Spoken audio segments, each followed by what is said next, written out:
పార పని మట్టి పని ఎక్కడ కష్టం ఉంటుందో ఎక్కడ రక్తాన్ని చెమటగా దారబోసి కష్టపడతారో అక్కడ కూలీలు ఎవరైనా ఉన్నారంటే ఈ దేశంలో మూల మూలన మన పాలమూరు జిల్లా వాళ్ళే. స్వతంత్రం వచ్చిన 75 సంవత్సరాలలో ఎక్కడ కార్మికులు చనిపోయినరని చూసినా ఎక్కడైతే మట్టి పని జరుగుతూ మట్టి కుప్పలు కూలి ఆ మట్టి కుప్పల కింద శవాలుగా మారిన వాళ్ళు ఎవరయ్యా అని వెలికి తీస్తే అది కేవలం పాలమూరు జిల్లాకు సంబంధించిన ఇక్కడి పేదలు నిరుపేదలే.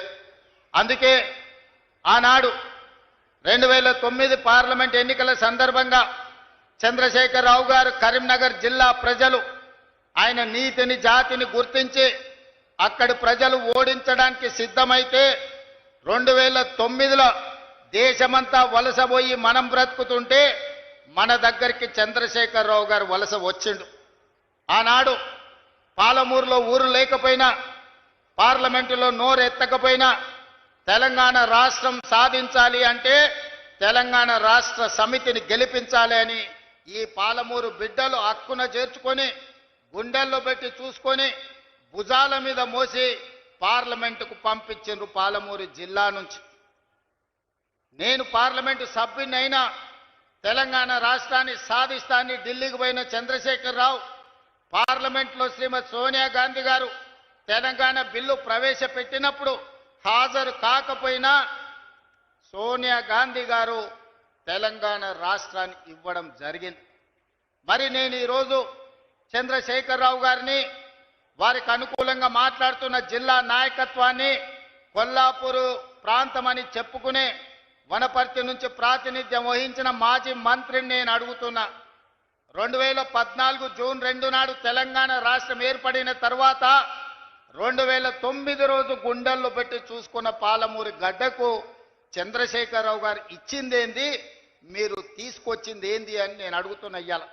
ఇవాళ ఇదే కొల్లాపూర్ ప్రాంతంలో ఇంతకుముందు పెద్దలు జూపల్లి గారు చెప్పినారు, కింద నుంచి చప్పట్లు కొడుతున్నారు, నేను వింటున్నా. జీవో నెంబర్ 98 ఆనాడు శ్రీశైల నిర్మాణంలో నిర్వాసితులుగా మారి ఈరోజు పాలమూరు, రంగారెడ్డి, నల్గొండ, ఖమ్మం జిల్లా వరకు సాగునీరు అందించడమే కాదు జంట నగరాలకు తాగునీరును అందించి ఈరోజు సగం తెలంగాణ సమాజాన్ని హైదరాబాద్లో ఉన్న 1 కోటి జనాభాను ఈరోజు ఈ కృష్ణా నది మీద కట్టిన శ్రీశైలం, నాగార్జున సాగరే ఆదుకుంటున్నాయి.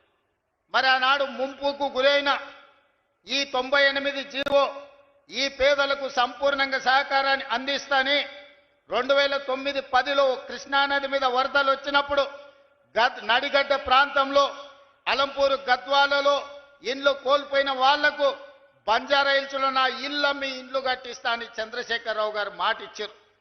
మేము ఆయనను బంజారా హిల్స్లో ఇల్లు అమ్మమనలేదు, ఎర్రవల్లిలో ఫామ్ హౌస్ ఇవ్వమనలేదు. ఆయన కొడుకు జన్వాడలో 1000 కోట్ల రూపాయల విలువైన ఫామ్ హౌస్ను మా పాలమూరు బిడ్డలకు ఇవ్వమని అడగలే. ప్రభుత్వం సొమ్ము, ప్రజలు కట్టిన పన్ను మా 98 జీవో ప్రకారం నిర్వాసితులుగా ఉన్న ఈ కొల్లాపూర్ ప్రాంత రైతాంగాన్ని పేదలను 10 ఏళ్ళు ముఖ్యమంత్రి ఉన్న చంద్రశేఖరరావు ఎందుకు ఆదుకోలేదు అని చెప్పి ఇవాళ జడ్ప్రోల్ గ్రామం నుంచి నేను అడగదలుచుకున్నా. నిజంగానే ఈ పాలమూరు జిల్లాకు మేలు చేసి ఉంటే, ఈ కొల్లాపూర్ ప్రాంతాన్ని అభివృద్ధి చేసి ఉంటే ఇవాళ నేను ఇక్కడికి వచ్చినప్పుడు 98 జీవో నిర్వాసితులు అన్నా దశాబ్దాలు దాటుతున్నాయి, మా కుటుంబాలు పిల్లలు పెద్దోళ్ళైనరు, పెద్దోళ్ళు ముసలోళ్ళైనరు, ఈరోజు సమాధులకు పోయి శవాలుగా మారినరు. మా సమస్య మాత్రం శాశ్వతంగా జటిలంగా అట్లనే ఉన్నది, మా సమస్యకు పరిష్కారం చూపించమని ఈరోజు అడిగే పరిస్థితి ఎందుకు వచ్చిందని నేను అడుగుతున్నా. ఇవాళ నేను అడుగుతున్నా, మా వాల్మీకి బోయలను ఆనాడు రాజోలు బండ్ ఆర్డీఎస్ పాదయాత్ర సందర్భంగా వాల్మీకి సోదరులను ఎస్టీ జాబితాలో చేర్పిస్తా అని చెప్పింది చంద్రశేఖరరావు కాదా? మరి ఇవాళ మా వాల్మీకి సోదరులు మళ్ళీ ఈరోజు గట్టు తిమ్మప్ప నాయకత్వంలో అందరూ వచ్చి వాల్మీకులను ఎస్టీ బోయలుగా మార్చండి అని ఇవాళ రిప్రజెంటేషన్ ఇచ్చే పరిస్థితి వచ్చింది. వీళ్ళే కాదు, మాదాసి కురవలు ఈరోజు అడుగుతున్నారు మాకు ఎస్సీ సర్టిఫికెట్ కావాలి అని. మరి ఇవన్నీ కూడా అలంపూర్, గద్వాల్, కొల్లాపూర్, అచ్చంపేట అడవుల మధ్యనే ఈ నల్లమల ప్రాంతంలోనే ఈ జాతి ఎక్కువ ఉన్నది. ఈ జాతికి ఎందుకు న్యాయం చేయలేదు చంద్రశేఖరరావు? ఈ ప్రాంతం నుంచి ప్రాతినిధ్యం వహించిన వాళ్ళని నేను అడుగుతున్నా. ఒకవేళ నిజంగానే ఈ పాలమూరు జిల్లాకు మీరు ఏదైనా చేసి ఉంటే, ఉన్న సమస్యల్ని పరిష్కరించి ఉంటే, ఇవాళ వీళ్ళందరూ వచ్చి మళ్ళీ ఈ సమస్యలను ఎకరు పెట్టాల్సిన అవసరం ఉంటుండేనా? ఒకసారి ఆలోచన చెయ్యండి. ఆనాడు నిన్ను ఎంపీగా గెలిపించింది మేం కాదా? నిన్ను పార్లమెంటుకు పంపించింది మేం కాదా? ఆనాడు కరీంనగర్ జిల్లా నుంచి